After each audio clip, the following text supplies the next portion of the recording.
Piles actual में क्या होता है? किसी को कोई गांठ या छोटी गांठ या बड़ी गांठ मटर के दाने के साइज की गांठ होती है तो उसको पाइल्स समझते हैं। कैसे एक नॉर्मल व्यक्ति ये पहचान सकता है कि उसको पाइल्स की प्रॉब्लम हो रही है बॉडी में? ब्लीडिंग जो कि मोशन के टाइम पे होता है या फिर एनल कैनाल के अराउंड स्वेलिंग।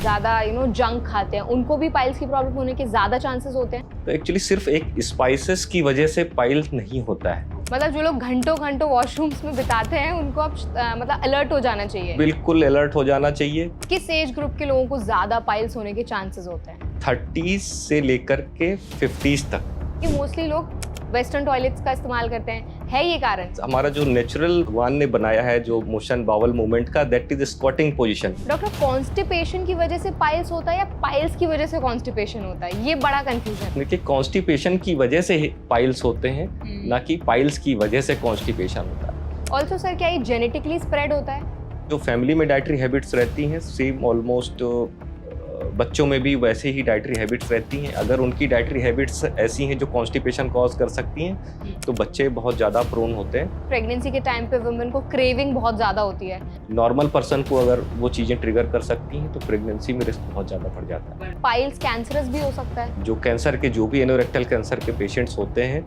वो मोस्ट ऑफ द टाइम यही समझ के चल रहे होते हैं कि उनको पाइल्स है। कौन से ऐसे फूड आइटम्स है जो कम्प्लीटली अवॉइड करते हैं? मेक श्योर कि डिहाइड्रेशन या पानी की कमी नहीं होनी चाहिए। जिनको पाइल्स है वो नॉनवेज खा सकते हैं? बिल्कुल खा सकते हैं। नॉनवेज पाइल्स नहीं करता, it's high protein.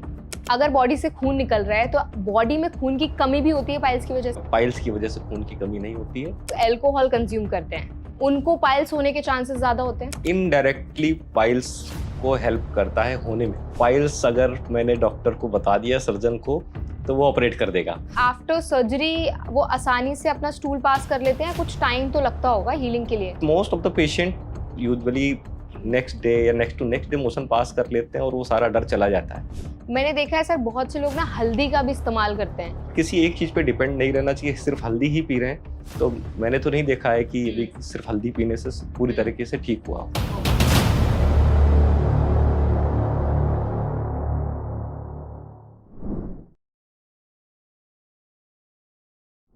Hi, my name is Varsha Dubey and you are watching NBT life. आज हमारे एनबीटी लाइफ के इस पॉडकास्ट सेशन में हम एक बहुत ही इंपॉर्टेंट बीमारी के बारे में बात करने वाले हैं। हम बात करेंगे पाइल्स के बारे में। पाइल्स की जो प्रॉब्लम है वो आजकल बहुत ज़्यादा कॉमन हो गई है। अक्सर लोग इसके बारे में खुलकर बात नहीं करते, ना अपने फ्रेंड्स को बताते हैं, ना फैमिली में डिस्कस करते हैं, और कई बार तो डॉक्टर्स के सामने जाने से भी ऑकवर्ड हो जाते हैं। तो आज के हमारे इस पॉडकास्ट सेशन में हम ये सारी चीज़ें कवर करेंगे। हम बताएंगे कि पाइल्स के मेन कॉजेज़ क्या होते हैं, इनके क्या सिम्टम्स हैं और कैसे इसको ट्रीट किया जा सकता है। इसके लिए हमारे साथ मौजूद हैं surgeon doctor Prashant Kumar. Hello doctor. Hello, good morning, how are you? I am good doctor, how are you? I am good too. Welcome to NBT. Thank you so much. तो डॉक्टर, जैसे कि मैंने बताया कि आज के हमारे इस पॉडकास्ट सेशन में हम पाइल्स के बारे में बात करेंगे। सबसे पहले तो आई थिंक बहुत सारे लोगों को ना पाइल्स के बारे में इतनी अवेयरनेस नहीं है। हो सकता है कि वो फेस कर रहे हैं वो प्रॉब्लम, लेकिन उनको एक्चुअल में नहीं पता है कि पाइल्स होता क्या है। तो सबसे पहले तो हम चाहते हैं कि आप यही बताएं कि पाइल्स एक्चुअल में क्या होता है। आपने बिल्कुल सही कहा कि पाइल्स लोगों को पता है, ये नाम पता है पाइल्स या हेमरॉइड्स, इस नाम पता है, लेकिन बहुत ज़्यादा कंफ्यूजन रहता है कि पाइल्स एक्चुअली क्या है। कोई भी एनल कैनाल के आसपास कोई भी प्रॉब्लम होती है लोग उसको पाइल्स समझते हैं। पाइल्स एक्चुअली जो बावल के अंदर कुछ ब्लड वेसल्स होती हैं जो कि लोअर एनल कैनाल और रेक्टम की तरफ होती हैं, जो नॉर्मली नेचुरली होती हैं, लेकिन because of so many factors वो खून की नसें बड़ी हो जाती हैं और वो एक पाइल्स का शेप ले लेती हैं जो कि आगे चल करके वेरियस टाइप के कॉम्प्लिकेशंस करती हैं। तो पाइल्स एक्चुअली ब्लड वेसल्स होती हैं जो कि फूल जाती हैं और ब्लीडिंग या पेन करती हैं। पाइल्स दिखता कैसा है? पाइल्स देखिए, जो नॉर्मल अगर एनाटॉमी अगर देखें तो नॉर्मली हमारे एनल कैनाल की तरफ या लोअर रेक्टम में कोई स्वेलिंग या गांठ जैसी नहीं होती है। जिसको भी पाइल्स होते हैं, जिसको कि लोग पाइल्स समझते हैं, वो दो कारण से पाइल्स समझते हैं। अगर किसी को ब्लीडिंग होती है मोशन करते समय तो उसको पाइल्स समझते हैं, या फिर किसी को कोई गांठ या छोटी गांठ या बड़ी गांठ मटर के दाने के साइज की गांठ होती है तो उसको पाइल्स समझते हैं। तो जो भी पाइल्स होते हैं वो एक नोड्यूल की तरह दिखता है। ओके। डॉक्टर, पाइल्स के क्या कोई टाइप्स भी होते हैं, एक ही तरीके का होता है? देखिए, पाइल्स दो तरीके से होते हैं मेनली, एक इंटरनल पाइल्स और एक्सटर्नल पाइल्स, या इंटरनल हीमोरॉइड्स, एक्सटर्नल हीमोरॉइड्स। तो जो एनल कैनाल लोअर रेक्टम में जो ब्लड वेसल्स होती हैं वो अंदर की तरफ रहती हैं, जो बाहर से नहीं दिखती हैं, उनको इंटरनल पाइल्स बोलते हैं। और कुछ एनल वर्ज के अराउंड में कुछ ब्लड वेसल्स होती हैं जो कि स्वेल कर जाती हैं, तो हम उनको एक्सटर्नल पाइल्स बोलते हैं। तो मेनली दो टाइप के पाइल्स होते हैं। सर, अभी आपने पाइल्स के टाइप्स के बारे में बात की। ये दोनों तरीके के जो पाइल्स हैं, इनके क्या कॉजेज अलग अलग होते हैं या सेम कॉजेज होते हैं? नहीं, पाइल्स या हिमोरॉइड इनके कॉजेज सेम होते हैं। किसी को इंटरनल होते हैं, किसी को एक्सटर्नल होते हैं, किसी को इंटरनल और एक्सटर्नल दोनों होते हैं। Most of the time internal और एक्सटर्नल साथ में देखने को मिलते हैं। ओके। और मेन एंड वुमेन में कॉजेज अलग अलग होते हैं या सेम होते हैं? देखिए, ये जो लाइफस्टाइल प्रॉब्लम है, पहली बात तो इसका कोई बहुत सिग्निफिकेंट डिफरेंस नहीं है मेन और वुमेन में। अगर कंपेयर करेंगे तो मेंस में थोड़ा ज्यादा है as compare to women. Okay. So क्योंकि जो खाने पीने से और बहुत सारी प्रॉब्लम जब भी डिस्कस करेंगे तो ये ऑलमोस्ट मेल और फीमेल में सिमिलर होती हैं। इसकी वजह से दोनों में ही ये कॉमन ऑलमोस्ट सिमिलर सी है इंसिडेंसेस का। तो इसके क्या मेन कॉजेस क्या होते हैं डॉक्टर? किन वजहों की वजह से पाइल्स ट्रिगर होता है? ये देखिए, ये बहुत इंपॉर्टेंट क्वेश्चन है। और क्योंकि किसी को भी पाइल्स होता है तो वो रेट्रोस्पेक्टिव सोचता रहता है कि उन्होंने ऐसा क्या किया।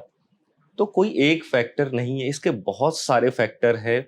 और स्पेशली मेनली जैसे मैंने बताया है कि ये लाइफ स्टाइल प्रॉब्लम है। लाइफ स्टाइल में बहुत सारी चीजें आती हैं। हमारा फिजिकल एक्टिविटी, खाना पीना, वाटर इनटेक, खाने में भी क्या खाना, कितना खाना, किस कंपोजिशन में खाना। तो जो लाइफ स्टाइल प्रॉब्लम बहुत सारी हैं, तो जो अदर लाइफ स्टाइल डिजीजेस करती हैं उसमें भी ये पाइल्स भी लाइफ स्टाइल का ही। ओके। सो मेनली ये एक लाइफस्टाइल डिसऑर्डर ही है। अगर आपकी लाइफस्टाइल ठीक होगी तो हो सकता है आपको पाइल्स हो ही ना। यस, बिल्कुल करेक्ट। अगर किसी का भी जो भी रिस्क कॉजिंग फैक्टर हैं जो पाइल्स करते हैं वो अगर सही रहता है तो पाइल्स नहीं होते हैं।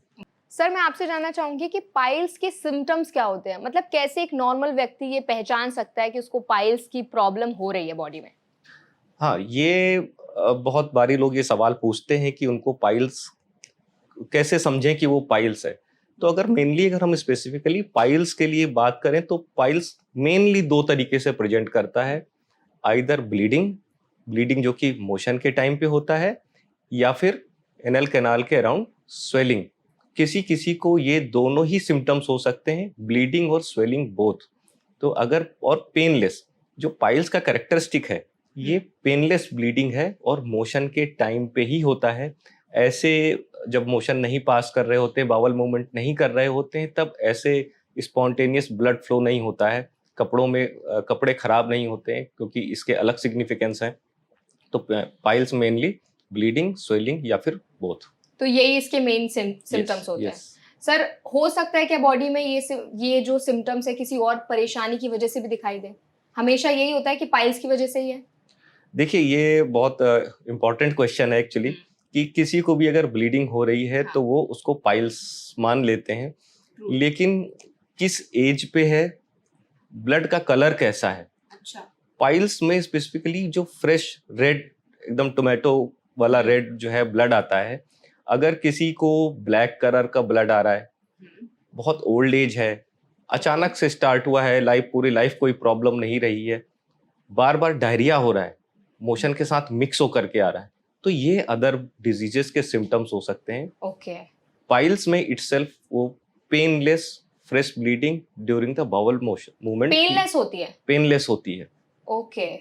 और जिन लोगों को पेन के साथ ब्लीडिंग होती है तो उसका कारण कुछ और हो सकता है? उसके डिफरेंट कारण हो सकते हैं। उसमें किसी को फिशर की एक प्रॉब्लम होती है। फिशर बोलते हैं, फिशर के बारे में सुना होगा। फिशर एक तरीके से जो एनल कैनाल का रास्ता होता है वो टेयर हो जाता है, जिसकी वजह से फट जाता है। ओके। और जो इंस्फिंक्टर मसल्स होती हैं जो हमारे बावल को कंट्रोल करती हैं वो एक्सपोज हो जाती हैं अंदर से, तो इट कॉजेस पेन। तो पेन के साथ bleeding most of the time haemorrhoids plus fissure, तो बहुत कॉमनली देखने को मिलता है फिशर और हिमोराइड। तो उसमें पेन भी होता है, ब्लीडिंग भी होता है।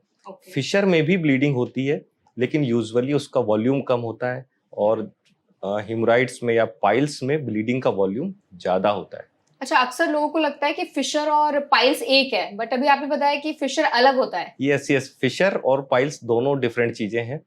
हाँ, लेकिन ये दोनों चीजें साथ में हो सकती हैं, एक साथ भी हो सकती एक साथ हो सकती हैं, क्योंकि ये भी लाइफ स्टाइल प्रॉब्लम है। है। और सेम जो ट्रिगरिंग फैक्टर जो हिमोराइड्स या पाइल्स के लिए होते हैं, सेम चीजें फिशर के लिए भी होती है। ओके, आपने बताया कि लाइफस्टाइल ये डिसऑर्डर है, तो जो लोग ज्यादा स्पाइसी फूड खाते हैं, ज्यादा जंक खाते हैं, उनको भी पाइल्स की प्रॉब्लम होने के ज्यादा चांसेस होते हैं। ऑब्वियस, ऑफ कोर्स, ये this is the one of the most important causing factor. और अगर हम थोड़ा सा लिटरेचर की तरफ अगर बात करें कि लोग मिर्च खाने से होता है या नहीं होता है, तो एक्चुअली सिर्फ एक स्पाइसेस की वजह से पाइल नहीं होता है। जो जंक फूड है, फास्ट फूड है, फाइबर्स कम, पानी कम, और साथ में ओवर स्पाइसी फूड, तो ये सारी चीजें ट्रिगर करती हैं। इटसेल्फ मसाले या कोई भी स्पाइसेस पाइल्स कॉज नहीं करते हैं, ये उनको बढ़ावा देते हैं।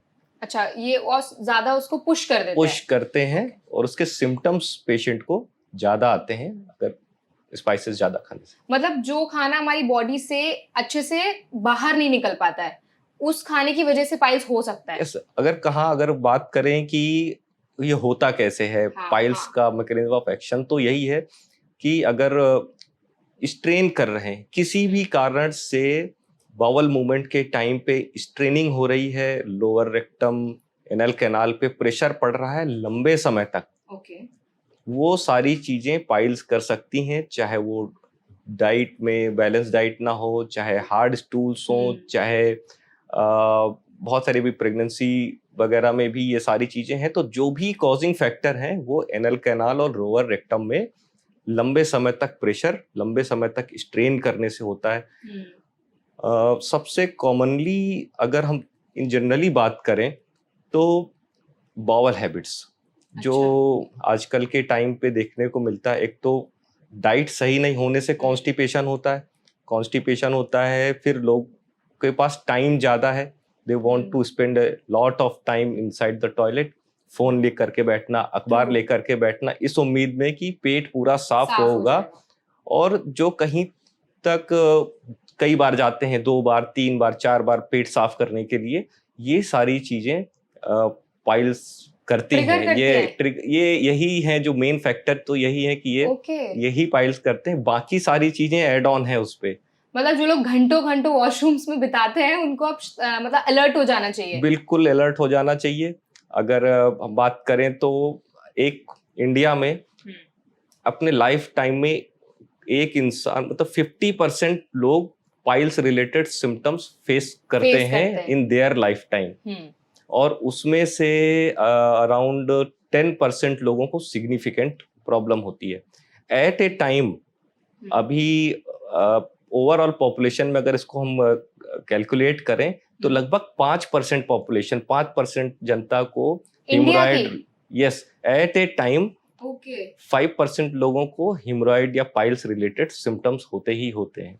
एंड देन सिम्टम्स, जैसे आपने बताया ना डॉक्टर, मैंने भी बहुत सारे लोगों को ऐसा देखा है जिनको सिम्टम्स होते हैं, बट फिर वो बोलते हैं कि अपने आप ठीक हो गया। हाँ, तो ऐसा भी होता है? ऐसा होता है, बिल्कुल एग्जैक्टली ऐसा होता है, क्योंकि पाइल्स की भी कैटेगरी होती है, इंटरनल हिमोरॉइड्स की कैटेगरी होती है, क्योंकि वो जो ब्लड वेसल्स होती हैं वो धीरे धीरे धीरे करके बढ़ती हैं। जिनको इंटरनल पाइल्स बोलते हैं, वो बढ़ेगी ग्रेड 1 और बढ़ेगी ग्रेड 2। पाइल्स अंदर से बाहर की तरफ लटकने लगता है, दैट इज ग्रेड 3। अपने मन से अंदर चला जाता है, दैट इज ग्रेड 3। फिर परमानेंटली बाहर एक मस्से की तरह लटके रहते हैं, दैट इज ग्रेड 4। तो किसी का सडनली ग्रेड 4 नहीं होता है, it starts at some point of time in their life. Yes, तो होता है इनिशियल ग्रेड के यूजुअली होते हैं, फिर लोग अगर किसी तरीके से उसमें जो ट्रिगरिंग फैक्टर है वो नहीं रहते हैं, तो वो सिम्टम्स चले भी जाते हैं। ओके, किस एज ग्रुप के लोगों को ज्यादा पाइल्स होने के चांसेस होते हैं? 30s से लेकर के 50s तक। ओके, 30 से 50s तक इसमें सबसे ज्यादा चांसेस होते हैं पाइल्स के सिम्टम आने के। हो सकता है कि उनकी स्टार्टिंग पहले हुई हो, लेकिन अभी रिसेंटली जो पेशेंट आते हैं, जो अर्बन लाइफस्टाइल है, इसमें अभी टीनेजर्स में भी बहुत देखने को मिल रहा है। बिकॉज क्योंकि जो जो ट्रिगरिंग फैक्टर हैं वो इस एज में अब बहुत ज़्यादा हो गए हैं। कम फाइबर खाना, बहुत सारा टाइम टॉयलेट में स्पेंड करना, junk food, fast food, processed food, पानी की कमी, तो अभी टीनेजर्स में भी ये प्रॉब्लम बहुत ज़्यादा। आपको लगता है इसका कारण जो वेस्टर्न टॉयलेट्स हैं वो भी हो सकते हैं? क्योंकि पहले के ज़माने में इंडियन टॉयलेट्स होती थी और ये प्रॉब्लम इतनी ज़्यादा प्रोमिनेंट भी नहीं थी, लेकिन अब आजकल क्योंकि मोस्टली लोग वेस्टर्न टॉयलेट्स का इस्तेमाल करते हैं, है ये कारण? यस, एग्जैक्टली, ये सच है ये कि हमारा जो इंडियन सिस्टम था टॉयलेट का, दैट इज हमारा जो नेचुरल भगवान ने बनाया है, जो मोशन बावल मूवमेंट का, that is squatting position. Okay. So इसमें हमारे नीज से हमारे एब्डोमेन पे प्रेशर रहता है और कुछ एनाटॉमिकल स्ट्रेटनिंग, जो इंटेस्टीन है, जो लोअर बावल है, वो स्ट्रेट होती है। There is a mechanism of bowel movement, there is very complex mechanism.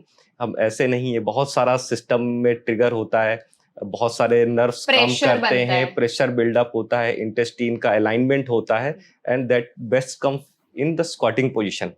और वेस्टर्न में हम आधे खड़े होते हैं, आधे बैठे होते हैं, तो दैट इज नॉट, तो ऑब्वियसली वेस्टर्न टॉयलेट ज़्यादा कॉज करने में करता है। और इंडियन स्क्वाटिंग पोजीशन इसके लिए एक टिप है कि क्योंकि अब आजकल इंडियन टॉयलेट ढूंढना बहुत मुश्किल है, दूसरा लोगों की आदत नहीं रह गई है, तो आपको अब ऊपर बैठ करके बावल पार्ट मूव करना ये भी डिफिकल्ट है, तो एक फुट स्टूल, पैर के नीचे एक फुट स्टूल, जितना भी अपने कंफर्ट लेवल से 1 फीट या 1.5 फीट का अगर आप लगाते हैं तो ये आपको बहुत हेल्प करेगा बावल क्लियर करने में। ओके।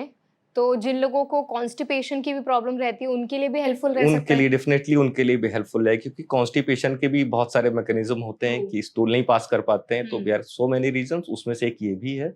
तो पैर के नीचे अगर फुट स्टूल लगाएं 1 से 1.5 फीट का, जिससे कि थोड़ा सा नी आपका ऊपर की तरफ उठ के आता है, तो दैट विल डेफिनेटली हेल्प।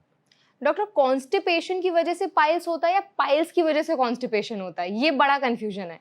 देखिए, एक तो कॉन्स्टिपेशन की डेफिनेशन अपने यहाँ पर सबकी अलग अलग है। किसी को 4 बार जाने की आदत है, वो 3 बार जाएगा तो बोलेगा मुझे कब्ज है, कॉन्स्टिपेशन हो गया है। तो कॉन्स्टिपेशन एग्जैक्टली नहीं, हार्ड स्टूल्स। तो अगर कॉन्स्टिपेशन, अगर जो नॉर्मल लैंग्वेज में अगर बात करें, तो डेफिनेटली कॉन्स्टिपेशन की वजह से पाइल्स होते हैं, ना कि पाइल्स की वजह से कॉन्स्टिपेशन होता है। एट लेटर स्टेजेस अगर पाइल्स कॉम्प्लिकेटेड हो गए हैं, उसमें इन्फ्लेमेशन, इन्फेक्शन हो गया है, तो वो कॉन्स्टिपेशन करते हैं और कॉन्स्टिपेशन हिमोराइड करता है, तो ये एक विशियस साइकिल बन जाता है और ये पाइल्स को कॉम्प्लिकेट करता है। ओके। बच्चों में भी कॉन्स्टिपेशन या पाइल्स होता है बच्चों में?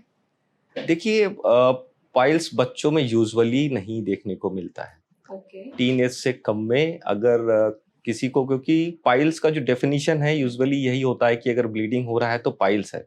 अगर बच्चों में ब्लीडिंग हो रही है तो हमें बहुत सारे और भी कारण होते हैं। इंटेस्टीन में पॉलिप्स होते हैं, छोटी छोटी गांठें होती हैं, या कुछ इंटेस्टीन्स की डिजीजेस होती हैं जिसमें कि मोशन के टाइम पे ब्लड आता है और कभी कभी मोशन के रास्ते से कुछ मांस या टुकड़ा बाहर आता है जो पाइल्स की तरह मिमिक करता है। बट बहुत छोटे बच्चों में अगर ये पाइल्स यूजुअली नहीं होता है, अगर है तो उसको पाइल्स नहीं मानना चाहिए। अच्छा, मतलब बच्चों में नहीं होता है यूजुअली। ऑल्सो सर, क्या ये जेनेटिकली स्प्रेड होता है? जेनेटिक्स का एक्चुअली काफी इस पे रिसर्च है भी और नहीं भी है।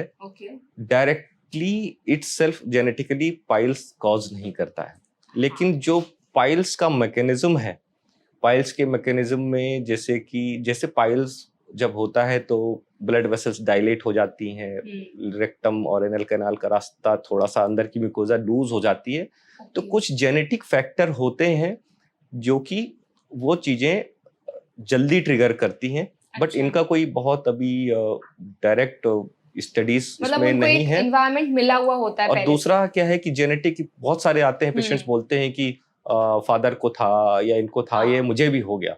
तो जेनेटिक का रोल हो सकता है बट वेरी मिनिमम, लेकिन उसके साथ में इन्वायरमेंट डाइटरी हैबिट्स, बिकॉज जो फैमिली में डाइटरी हैबिट्स रहती हैं सेम ऑलमोस्ट बच्चों में भी वैसे ही डाइटरी हैबिट्स रहती हैं। अगर उनकी डाइटरी हैबिट्स ऐसी हैं जो कॉन्स्टिपेशन कॉज कर सकती हैं तो बच्चे बहुत ज़्यादा प्रोन होते हैं कि उनको भी हो सकता है। ओके। अक्सर देखा जाता है कि जो प्रेग्नेंट वुमेन होती हैं उनमें पाइल्स की समस्या काफ़ी प्रोमिनेंट होती है, काफ़ी कॉमन होती है, ऐसा क्यों होता है? यस, देखिए जो पाइल्स का मैकेनिज्म होता है उसमें पेट के अंदर प्रेशर पड़ना। तो चाहे वो हम स्ट्रेनिंग कर रहे हों, चाहे किसी और कारण से एब्डोमेन के अंदर का प्रेशर बढ़ रहा हो, तो वो चीज़ें ऐड करती हैं। और प्रेगनेंसी में बहुत सारे फैक्टर होते हैं। अराउंड 25 टू 35% प्रेग्नेंट लेडी जो सेकेंड ट्राइमेस्टर, थर्ड ट्राइमेस्टर और पोस्ट डिलीवरी ये पाइल्स के सिम्टम फेस करती हैं, जो कि most of the time resolve हो जाता है और उनमें से लगभग 10% को मेडिकल अटेंशन की जरूरत पड़ती है। तो प्रेगनेंसी में ये होता है। और जिसका लाइफ स्टाइल पहले से खराब है, जिसका जो भी कॉन्स्टिपेशन करने वाली चीजें हैं, तो वो प्रेग्नेंट लेडीज को ज्यादा पॉसिबिलिटी है कि सिम्टम्स आए, ज्यादा सीवियरिटी के आए और हो सकता है कि खुद से रिजॉल्व नहीं हो सकता है एक रीजन ये भी हो कि प्रेगनेंसी के टाइम पे वुमेन को क्रेविंग बहुत ज्यादा होती है, तो वो फास्ट फूड ज्यादा खा लेती हैं, जंक फूड ज्यादा खा लेती हैं, तो क्या ये भी एक रीजन हो सकता है? बिल्कुल बिल्कुल, फास्ट फूड, जंक फूड तो हर चीज, हर बीमारी में, लाइफ स्टाइल डिजीज में ये कॉमन है। बाकी सारी चीजें उसके इर्द गिर्द घूमती, फास्ट फूड, जंक फूड, पानी की कमी, ये और बाकी सारे एड ऑन फैक्टर्स होते हैं। तो प्रेगनेंसी में इसलिए जब पहले टाइम पे बताया जाता था कि आपको हेल्दी खाना है, नेचुरल खाना है, पानी ज्यादा पीना, तो जो भी खाएंगे ऑलरेडी नॉर्मल पर्सन को अगर वो चीजें ट्रिगर कर सकती हैं तो प्रेगनेंसी में रिस्क बहुत ज्यादा बढ़ जाता है। आपने पानी की बात की थी, तो क्या डिहाइड्रेशन की वजह से भी पाइल्स होता है? डिहाइड्रेशन, देखिए एक बार डिहाइड्रेशन होने से ऐसे पाइल्स नहीं होता है। बॉडी को काम करने के लिए 24 घंटे एक स्पेसिफिक वॉल्यूम की जरूरत होती है। फिर हम उसका जितना अब्यूज करते हैं खाने को, अपने इंटेस्टाइन का, कि fast food, junk food time से नहीं खाना, फाइबर्स कम लेना, ये सारी चीजें हैं, तो वो जो है पाइल्स करती हैं। अगर हम पानी नहीं पिएंगे तो वो सब चीजें और ज्यादा ट्रिगर करती हैं। ओके। पाइल्स के टाइम पे जो लोगों को खून निकलता है, आपने बताया था कि खून भी निकलता है, तो उनको क्या करना चाहिए उसके लिए?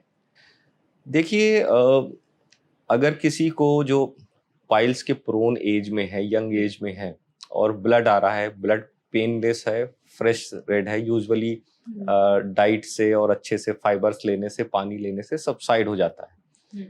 लेकिन अगर किसी को बार बार हो रहा है, स्पॉन्टेनियस हो रहा है, स्पॉन्टेनियस का मतलब कि बाउल मूवमेंट के अलावा ऐसे भी कपड़ों में सॉइलिंग हो रही है, किसी को डायरिया के साथ ब्लड आ रहा है, या फिर किसी को कुछ इंटेस्टाइन डिजीज का फैमिली हिस्ट्री है, कैंसर जैसी हिस्ट्री है, या फिर अचानक से स्टार्ट हुआ प्रोफ्यूज ब्लीडिंग है, क्योंकि पाइल्स में यूजुअली पहले थोड़ी, फिर ज्यादा ऐसे होती, अचानक से है और 3-4 दिन में बहुत सारा ब्लड और बहुत सारा क्लॉट गया है, तो ऐसे लोगों को इमीडिएट कंसल्ट करना चाहिए। यस। ओके। आपने कैंसर के बारे में बात की है, तो क्या पाइल्स कैंसरस भी हो सकता है? नहीं, पाइल्स कैंसरस नहीं होता है। लेकिन ये बहुत सारे जो एनोरेक्टल कैंसर हैं, जिस एरिया में पाइल होता है वहां पे कैंसर भी होता है। तो लोग बहुत ज्यादा उसको पाइल्स मान करके वो डिजीज नेग्लेक्ट हो जाती है, ऐसा देखने में कई बार आया है। जो कैंसर के, जो भी एनोरेक्टल कैंसर के पेशेंट्स होते हैं, वो मोस्ट ऑफ द टाइम यही समझ के चल रहे होते हैं कि उनको पाइल्स है।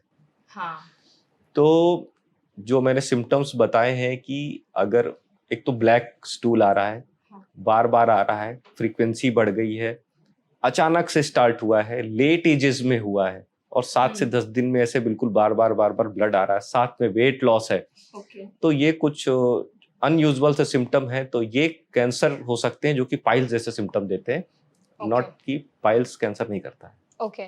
किस तरह के लोग ज्यादा प्रोन होते हैं? जैसे फॉर एग्जांपल जो ओवरवेट लोग होते हैं, क्या वो भी पाइल्स, उनको ज्यादा होने का रिस्क होता है? बिल्कुल रिस्क होता है। ओवरवेट होता है, एब्डोमिनल प्रेशर बढ़ता है, वीनस रिटर्न वेन्स का जो है ब्लड सर्कुलेशन कम रहता है। तो ओवरवेट ये भी एक लाइफ स्टाइल प्रॉब्लम है। Obesity is the life style problem. तो जो भी लाइफ स्टाइल वाली चीजें हैं, it contributes in the piles. Okay. और डॉक्टर जैसे पाइल्स के बारे में हम बात कर रहे हैं, तो पाइल्स की प्रॉब्लम आई थिंक अब हमने पहले भी डिस्कस किया, काफ़ी ज़्यादा कॉमन हो गई है। और ऐसे में लोगों को ना समझ नहीं आता कि क्या चीज़ें करनी है, क्या नहीं करना है, क्या खाना है, क्या नहीं खाना है। तो सबसे पहले आप बताइए कि जिनको पाइल्स की प्रॉब्लम होती है उनको कौन से ऐसे फूड आइटम्स है जो कंप्लीटली अवॉइड करने हैं? देखिए, एक्चुअली क्या है कि जो फास्ट फूड है, फास्ट फूड है, प्रोसेस्ड फूड है, ये कंप्लीटली ऐसे ही अवॉइड करना है। अगर जिसको पाइल्स हैं उसके सिम्टम्स बढ़ जाएंगे और जिसको नहीं है उसको हो जाएगा। उसके अलावा पानी, वाटर इनटेक एक बहुत इंपॉर्टेंट फैक्टर है। आप हमेशा फास्ट फूड अवॉइड नहीं कर सकते। बहुत सारे लोग का लाइफ स्टाइल ऐसा है, ऑफिस भी है, ट्रेवल जॉब है।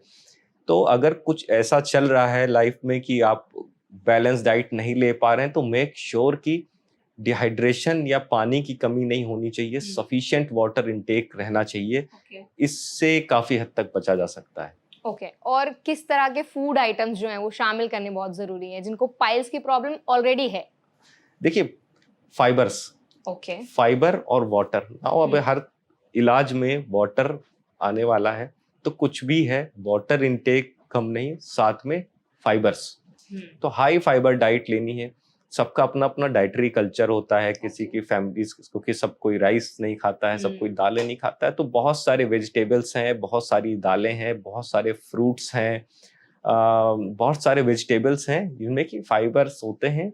तो आपके या तो कुक्ड हो चाहे सैलेड फॉर्म में हो, फाइबर्स विद वाटर। ओके जिनको पाइल्स है वो नॉनवेज खा सकते हैं? बिल्कुल खा सकते हैं। नॉनवेज पाइल्स नहीं करता, इट्स हाई प्रोटीन कंटेंट है, but with sufficient water. Okay and dairy products जैसे कि पनीर हो गया, दही हो गया, ये सब खा सकते हैं? देखिए, डेयरी प्रोडक्ट जो है कुछ हद तक कॉन्स्टिपेशन करते हैं, तो सेम उसका तोड़ है पानी। लेकिन उसके अलावा कुछ फर्मेंटेड डेयरी प्रोडक्ट्स हैं जैसे कि दही है, योगर्ट है, ये हेल्प करते हैं पाइल्स के सिम्टम्स को और पाइल्स को ट्रीट करने में ये हेल्प करते हैं। तो फर्मेंटेड डेयरी प्रोडक्ट्स नहीं नुकसान करते। ओके जिनको पाइल्स होता है क्या वो स्क्वाटिंग जैसी एक्सरसाइजेज या एक्सरसाइजेस कर सकते हैं? देखिए, एक्सरसाइज का ऐसा कोई कॉन्ट्राइंडिकेशन या एक्सरसाइज मना नहीं होती है, क्योंकि पाइल्स होता इस वजह से है कि एब्डोमेन में बहुत लंबे समय तक सस्टेन्ड प्रेशर बना रहता है। तो जो बहुत हैवी वेट लिफ्टिंग लंबे समय तक गलत तरीके से करते हैं, जैसे तो उनको हो सकता है, जिनको ऑलरेडी है उनको ट्रिगर हो सकता है, उसके सिम्टम्स बढ़ सकते हैं। फॉर एग्जाम्पल, जो बहुत हैवी वेट उठाते हैं, तो जब भी वेट उठाते हैं तो पेट में प्रेशर पड़ता है, तो उस समय एक्सहेल करना चाहिए।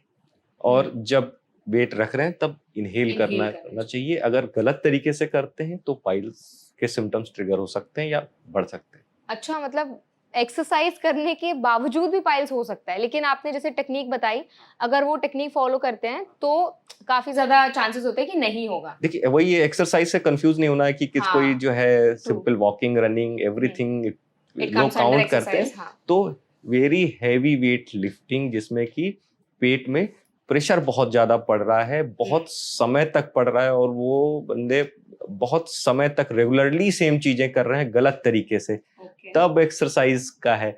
ऐसे एक्सरसाइज बंद नहीं करनी चाहिए। ये हमारा मसल स्ट्रॉन्ग करते हैं, पेल्विक फ्लोर एक्सरसाइजेज हैं, तो ये सारी चीजें हेल्प ही करती हैं। गलत तरीके से कुछ पर्टिकुलर एक्सरसाइजेज हैं, उनको अवॉइड करना चाहिए। सर, आपने बताया था कि पाइल्स जिनको होता है उसमें बॉडी से खून भी निकलता है, तो अगर बॉडी से खून निकल रहा है तो बॉडी में खून की कमी भी होती है पाइल्स की वजह से? एनीमिया या खून की कमी अगर पाइल्स में हम लिटरेचर के हिसाब से देखें तो ऐसे लाखों में एक। अच्छा। हाँ, तो यूजुअली पाइल्स में क्या होता है कि थोड़े टाइम के लिए निकलेगा, फिर सही हो जाता है, इस बीच में बॉडी कवर कर लेती है। तो यूजुअली एनीमिया नहीं या खून की कमी नहीं होती है।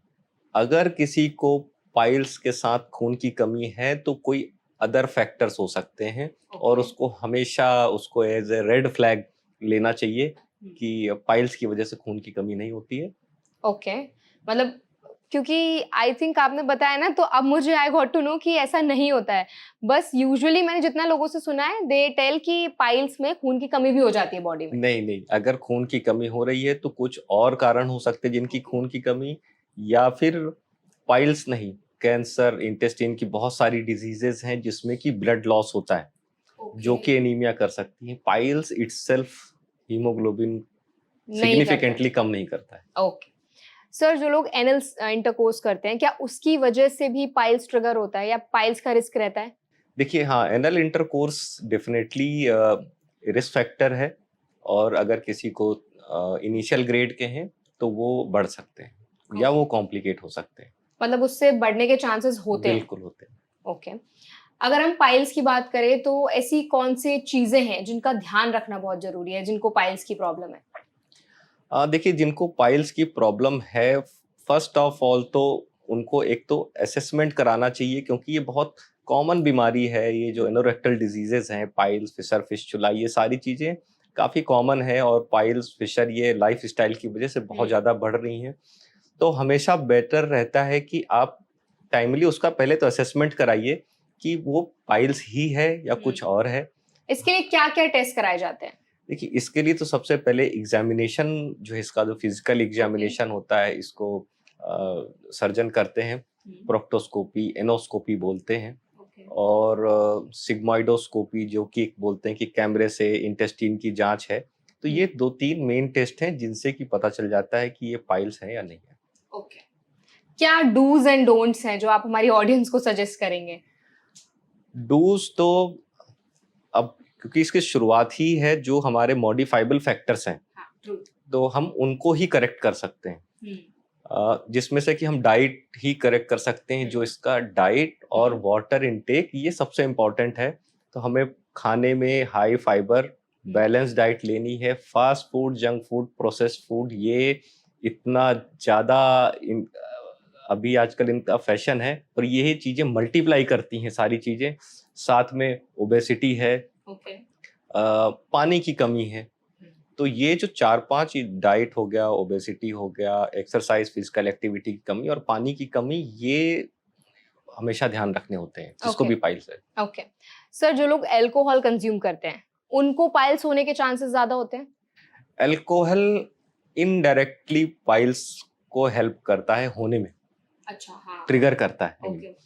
क्योंकि अल्कोहल एक डिहाइड्रेटिंग फैक्टर की तरीके से काम करता है। ये यूरिन में सारा पानी निकाल देता है, जिसकी वजह से हमारे शरीर में इनडायरेक्टली पानी की कमी हो जाती है। इंटेस्टाइन में भी पानी की कमी होती है। तो एक कॉन्स्टिपेशन करेगा, कॉन्स्टिपेशन के बाद सेम मैकेनिज्म चलता रहेगा। उसके अलावा जो क्रोनिक अल्कोहलिक हैं, जिनके की अल्कोहल की वजह से लिवर कंप्रोमाइज हो गया है, उनको पाइल्स होने के बहुत ज्यादा चांसेस रहते हैं। क्योंकि ये ब्लड सर्कुलेशन अंदर से, जो एनोरेक्टल रीजन के पास से, जो जिन ब्लड वेसल्स की हम बात करते हैं, ये जाकर के लिवर से कनेक्ट होती हैं। तो अच्छे से उनका फ्लो नहीं होता है, तो वो खून की नसें या ब्लड वेसल्स फूल जाती हैं। और बहुत ज्यादा हाई रिस्क रहता है। और जिनको अल्कोहल की वजह से लिवर की प्रॉब्लम या किसी और वजह से लिवर की प्रॉब्लम है, उनमें पाइल्स ट्रीट करना भी बहुत मुश्किल हो जाता है। मतलब जिनको फैटी लीवर या फिर अल्कोहलिक फैटी लीवर होता है तो उनको भी पाइल्स हो सकता है? जनरली फैटी लीवर तो एक शुरुआत होती है। अच्छा। फैटी लीवर से तो डायरेक्टली इसका कोई रिलेशन नहीं है, बट एक बार लीवर फंक्शन कंप्रोमाइज होता है, लीवर की एनाटॉमी कंप्रोमाइज हो जाती है, जो कि हम सिरोसिस वगैरह सुनते हैं, जो लास्ट स्टेज होती है। उसमें ये सारी चीजें होने के बहुत ज्यादा चांसेस होते हैं। अक्सर लोगों को लगता है ना कि पाइल्स अपने आप ही ठीक हो जाएगा, जिसके बारे में हमने पहले भी डिस्कस किया। लोग बहुत सारे होम रेमेडीज भी ट्राई करते हैं कि कोई सिरप पी लिया, कोई ऑइंटमेंट लगा लिया, कोई क्रीम यूज कर लिया। तो क्या सच में होम रेमेडीज से पाइल्स ठीक हो जाता है? देखिए, होम रेमेडीज में अगर कुछ चीजें हैं, जैसे कि पानी, खाना, फाइबर्स, ये सारी चीजें करते हैं, ये तो ठीक है। अब ऑइंटमेंट भी आजकल बहुत सारे तरीके के अवेलेबल हैं। प्रैक्टिकली बहुत कम ऑइंटमेंट है ऐसे जो लेट स्टेज के जो पाइल्स हैं उनको ठीक नहीं करते हैं। इनिशियल स्टेजेस में, ग्रेड 1 में, ग्रेड 2 में, अगर कुछ होम रेमेडीज में, जिसमें कि डाइट है और कुछ मेडिसिन्स हैं, उससे ठीक हो जाते हैं। और आगे अगर ध्यान रखते हैं तो यूजुअली सिम्टम्स रिकर नहीं करते हैं। ओके। लेकिन अगर उनके कोई साइड इफेक्ट्स हो गए उन मेडिसिन के, तो क्या और ज्यादा वर्स हो सकता है? देखिए, अब अगर आप अनप्रिस्क्राइब्ड, आप खुद से कोई सी भी सेल्फ मेडिकेशन करेंगे, तो हर चीज के प्रोज एंड कॉन्स होते हैं। कौन सी मेडिसिन कौन क्या खा रहा है, ये तो पता करना बहुत मुश्किल है। तो नुकसान कर सकती हैं, डेफिनेटली नुकसान कर सकती हैं। तो थोड़ा सेफ मेडिकेशन लेना चाहिए। बहुत ज़्यादा ऐसा फार्मेसी से खुद से खरीद के नहीं खाना चाहिए। और जो भी आप कुछ खा रहे हैं तो उसमें आप कंटेंट देखिए कि कुछ नेचुरल कंटेंट्स हैं, कुछ फाइबर्स हैं, कुछ प्रोबायोटिक्स हैं, पानी है, ये सब चीज़ें ले सकते हैं, बट ओवर मेडिकेशन और सेल्फ मेडिकेशन नहीं करना चाहिए। मेडिकली कैसे ट्रीट किया जाता है पाइल्स को? ये देखिए सबसे बड़ा फियर है लोगों को कि हाँ। पाइल्स अगर मैंने डॉक्टर को बता दिया, सर्जन को, तो वो ऑपरेट कर देगा। हाँ, सबसे बड़ा फैक्टर यही बहुत है। कॉमन है सर, ये मैंने बहुत से लोगों से यही सुना है। तो ऐसा नहीं है। अगर किसी को भी पाइल्स के सिम्टम्स हैं तो उसमें से अगर हम टोटल पॉपुलेशन में अगर सारे पेशेंट्स को कैलकुलेट करेंगे तो अप्रोक्सीमेटली 10% लोगों को ही सर्जिकल ट्रीटमेंट की जरूरत होती है। 20 to 25% लोगों को मेडिकल की जरूरत पड़ती है, जिसमें से भी 10% लोग सर्जिकल ट्रीटमेंट की जरूरत होती है। हमेशा इसका ट्रीटमेंट सिर्फ सर्जरी नहीं होती है, जैसे कि बताया कि ग्रेड 1, ग्रेड 2, अर्ली ग्रेड 3। तो शुरुआत की जो ग्रेड्स हैं वो दवाइयों से भी ठीक हो जाते हैं। उसके बाद एक नॉन सर्जिकल या नॉन कटिंग प्रोसीजर्स होते हैं, जैसे कि रेडियो फ्रिक्वेंसी, इंजेक्शंस, बैंड, ये सारी चीजें हैं जिनके उससे भी ठीक नहीं होते हैं।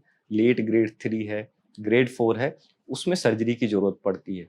तो अगर इसीलिए अगर आप टाइमली इंटरवेन करते हैं बजाय कि उसको आप बढ़ने दें, बढ़ने के बाद ऑब्वियसली जब सर्जिकल स्टेज में पहुंचेगी हाँ। तो उसमें सर्जरी ही एडवाइस होगी। और बहुत कॉमन कारण है ये कि जब भी पेशेंट पहुंचता है हॉस्पिटल उसको सर्जरी एडवाइस होती है, फिर एक ऐसा मिथ चलता है कि अब तो ये हो गया है, हाँ। अब तो जब भी जाओगे तो डॉक्टर सर्जरी ही एडवाइस करेंगे। ऐसा नहीं है। और ये आई थिंक इस वजह से भी होता है क्योंकि वो डॉक्टर के पास इतना लेट जाते हैं यस, कि डॉक्टर के पास कोई सोल्यूशन ही नहीं होता। बहुत सारे कॉम्प्लिकेशंस होते हैं, इन्फेक्शन हो जाता है।